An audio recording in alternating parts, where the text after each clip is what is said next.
ફૂલ ખીલ્યું બાપના બાગમાં, એ અદ્ભુત ફૂલ ખીલ્યું બાપના બાગમાં, મહેક ફેલાવી સારી દુનિયામાં, મહેક ફેલાવી સારી દુનિયામાં, સુવાસ આપી ઘણા પરિવારને, અને ઉદાહરણ બની સંસાર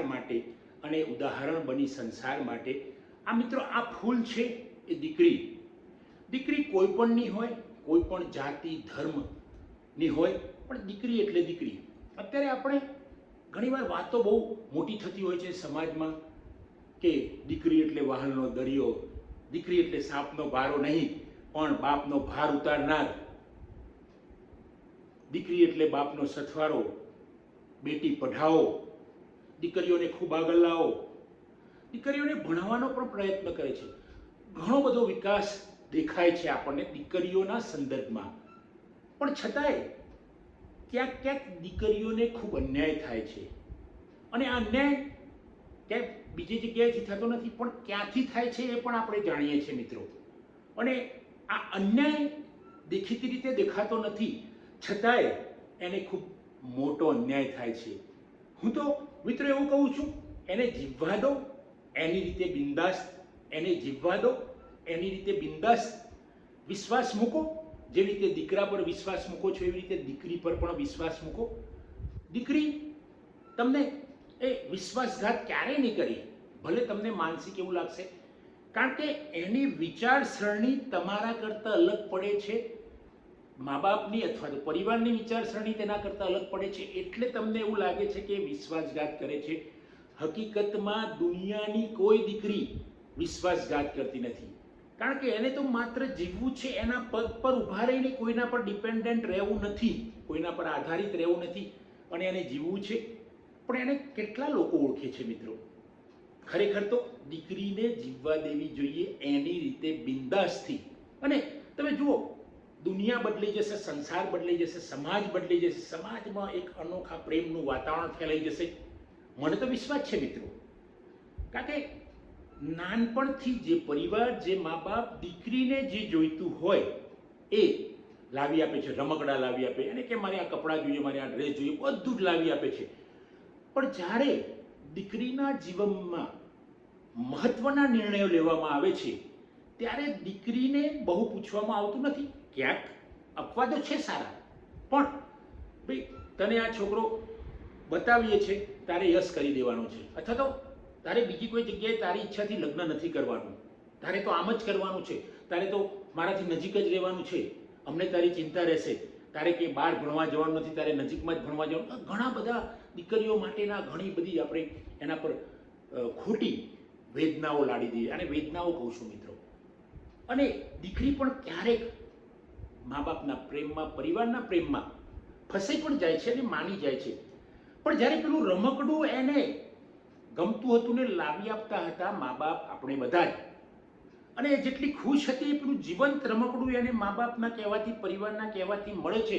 અને કદાચ એ રમકડું પહેલી દ્રષ્ટિએ કદાચ ગમ્યું હોય, પણ પછી એ રમકડું રમવા જાય અને એમાં ચાવી ભરવા જાય ને રમકડું ચાલે નહીં, અથવા તો એ રમકડું ચાવી ભરવાથી કદાચ વધારે દોડી જાય, કદાચ એ રમકડું ચાવીવાળું સામે આવીને ભીટકાવીને દીકરીને વાગે છે, દીકરીને નુકસાન કરે છે, ખૂબ નુકસાન કરે છે, ત્યારે કદાચ મા બાપને થોડો પસ્તાવો થાય છે અને એવું માને છે કે મેં દીકરીનું કર્યું હોત તો ઘણું સારું હતું. પણ મિત્રો આ તો સમય વીતી જાય છે, રમકડું એને મળી ગયું છે, જીવંત રમકડું એને મળી ગયું છે ને એ રમકડું એને ખૂબ હેરાન કરે છે, છતાંય પછી સ્વીકારવું જ રહ્યું. ક્યારેક એ રમકડાથી દૂર પણ થઈ જાય છે દીકરી, છતાં દીકરી ક્યારેય મા બાપનો વાંક કાઢતી નથી. દીકરાઓ સારા જ છે, દીકરાઓ ખરાબ છે એવું નથી મિત્રો, પણ રાત્રે 2 વાગે દીકરો ઘરમાંથી નીકળીને ક્યાંક જતો હોય, મોડો આવતો હોય તો મા બાપને બહુ ચિંતા હોતી નથી. દીકરો કંઈક લવ મેરેજ કરવાની વાત કરે તો મા બાપને કંઈ ખાસ વાંધો નથી, પણ જો દીકરી લવ મેરેજ કરવાની વાત કરે અને દીકરી કહેશે કે મને ફલાણી જ્ઞાતિનો, ફલાણા ધર્મનો દીકરો ગમ્યો છે, તો મા બાપના રૂવાડા ખડા જાય છે, મા બાપના હૃદયમાં ધ્રાસકો પડી જાય છે, ક્યાંક કોકને એટેક આવી જાય છે, કોક ગુસ્સામાં જબરજસ્ત દીકરીના ઉપર આક્રોશ વ્યક્ત કરે છે. તો આ ક્યાં સુધી મિત્રો? જો એક દીકરાને તમે સ્વતંત્રતા આપતા હોય તો દીકરીને કેમ નહીં? મારો આ પ્રશ્ન છે.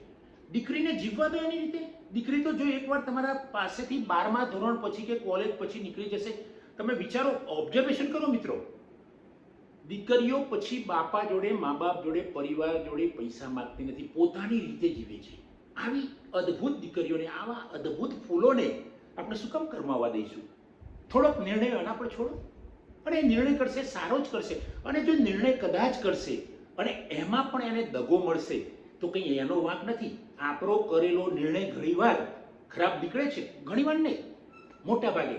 છતાં દીકરી ક્યારે ફરિયાદ નથી કરતી. તો એના લીધેલા નિર્ણયમાં પણ કદાચ કંઈક પ્રોબ્લેમ થાય તો આપણે એના પર ગુસ્સે થવાની જરૂર નથી, અથવા તો એનો વાંક કાઢવાની જરૂર નથી. ઘણી બધી બાબતો મિત્રો એવી છે કે જે કુદરતી થતી હોય છે, છતાં પણ આપણો ફાળો હોય છે. આપણે દીકરી લગ્ન માટે એમ કહે કે ભાઈ મને આ દીકરો પસંદ છે પણ પરજ્ઞાતિનો છે, બીજા ધર્મનો છે, તો આપણને તકલીફ થઈ જાય છે, મુશ્કેલી. અને જો દીકરાએ કહ્યું હોય તો એને થોડુંક સમજાવીએ, પણ ના માને તો એને ઈચ્છા મુજબ લવ મેરેજ થાય છે. મેં ઘણા કિસ્સા જોયા છે. દીકરાઓ સારા જ છે, આ જનરેશનમાં દીકરાઓ બધા જ સારા છે, પણ આ ખાલી સમજવાની વાત છે. તો પેલી દીકરી કંઈક કહે છે લવ મેરેજની, તો મા બાપ એને ઠોકર મારે છે. ક્યાંક કોક મા બાપ સારા પણ હોય છે, ઘણા પણ સારા છે, ઘણા એજ્યુકેટેડ નથી છતાં સમજદાર છે, ઘણા મા બાપ બિલકુલ અભણ છે, ઓછું ભણેલા છે, છતાંય ખૂબ ઊંચી સમજ છે ને દીકરા દીકરીનું સ્વીકારી લેતા હોય છે, દીકરીનું લવ મેરેજ સ્વીકારી લેતા હોય છે. મિત્રો પછી ઘણી કઠિનાઈઓ પછી પેલા DDLJ, દિલવાલે દુલ્હનિયા લઈ જાયમાં અમરીશ પુરીનો જે રોલ હતો, બહુ મારામારી થઈ ગઈ, બધું બહુ આમ ખૂના ભરકી થઈ ગઈ, અંત આવી ગયો. પછી કહે છે અમરીશ પુરી કે જા સિમરન જી લે આપની જિંદગી. એના કરતાં મિત્રો આ સિમરનને પાછળથી કહીએ એના પહેલાં જો એની ઈચ્છા હોય અને એને વિશ્વાસ હોય એના પાત્રમાં, એને પોતાની જાત પર વિશ્વાસ હોય દીકરીને, તો એને કરવા દો એની ઈચ્છા મુજબ, એને જીવવા દો એની રીતે બિંદાસ. જો મિત્રો સમાજ બદલાઈ જશે, સંસાર બદલાઈ જશે, દુનિયા બદલાઈ જશે, અને દીકરીને જો એનો કહેવાનું કરવામાં આવશે અથવા તો કરશે એની રીતે, તો એને એક અલગ પ્રકારનો સંતોષ મળશે. અને આ સંતોષ એ સમાજમાં પ્રેમ ફેલાવશે. મિત્રો સ્ત્રી સિવાય સૌથી વધુ પ્રેમ કદાચ મને તો ભગવાનને તો મેં જોયા નથી, પણ ભગવાન પણ ફેલાવી શકતો નથી. એ માત્ર સ્ત્રી જ છે, અને એ આપણી મા છે, આપણી બહેન છે, આપણી કાકી, માસી, મામી, આપણી પત્ની છે. ઘણી બધી સ્ત્રીઓના જુદા જુદા સ્વરૂપો છે.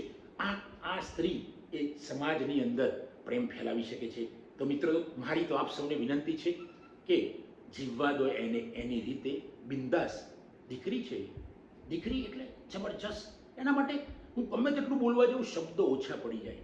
કારણ કે જો દીકરીને આપણે વિશ્વાસથી જીવવા દઈશું તો એનું જીવન જબરજસ્ત હશે, અને એનું જીવન તો જબરજસ્ત હશે, પણ એના સંપર્કમાં જે વ્યક્તિઓ આવશે એમનું જીવન પણ જબરજસ્ત બની જશે. મિત્રો આજે આટલું જ. જય હિન્દ.